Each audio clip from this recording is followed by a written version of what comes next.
వేల కోట్లు ఖర్చు చేసి కొత్త సెక్రటేరియట్ కట్టిన పార్కింగ్ సమస్య వెంటాడుతూనే ఉంది. బయట నుంచి చూసేందుకు ఎంతో ఆకర్షణీయంగా కనిపిస్తున్నా లోపల మాత్రం వాహనాల పార్కింగ్కు తిప్పలు తప్పడం లేదు. సెక్రటేరియట్లో కేబినెట్ సమావేశం జరిగినా మరేదైనా భేటీలున్నా వెహికల్ కోసం ప్లేస్ సరిపోవడం లేదు. బయట పార్కింగ్తో ఎండకెండటం, వానకు తడుస్తున్నాయి.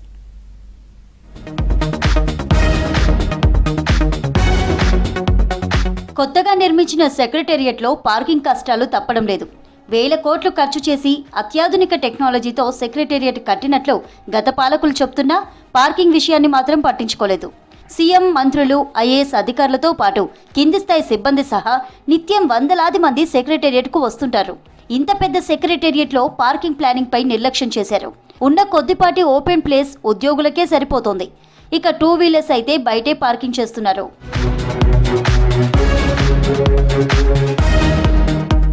లోపల ఉన్న పార్కింగ్ స్థలం అంతా ఓపెన్ ప్లేస్ కావడంతో ఎండకు ఎండాల్సిందే, వానకు తడవాల్సిందే. డ్రైవర్లకు కనీసం రెస్ట్ రూమ్లు కూడా అందుబాటులో లేకుండా పోయాయి.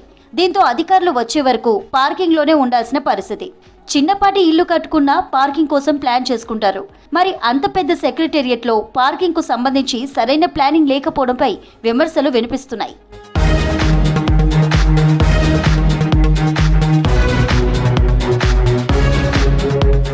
సెక్రటేరియట్లో వెంటాడుతున్న పార్కింగ్ సమస్యపై ఫోకస్ పెట్టింది కాంగ్రెస్ సర్కార్. అందుకు ప్రణాళికలు సిద్ధం చేస్తోంది. సెక్రటేరియట్ ఇన్సైడ్లో పార్కింగ్ కోసం ప్రత్యేక షెడ్లు వేసేందుకు కసరత్తు చేస్తోంది R&B శాఖ. ఎక్కువ వెహికల్స్ పార్కింగ్ చేసుకునేలా కసరత్తు చేస్తున్నారు. ఇక డ్రైవర్లకు కూడా రెస్ట్ రూమ్ తరహాలో షెడ్లు నిర్మాణం చేయాలని కసరత్తు చేస్తున్నారు. సీఎం ఆమోదం పొందగానే సెక్రటేరియట్లో పార్కింగ్ షెడ్ల నిర్మాణం చేసేలా ప్రణాళికలు సిద్ధం చేస్తోంది R&B శాఖ.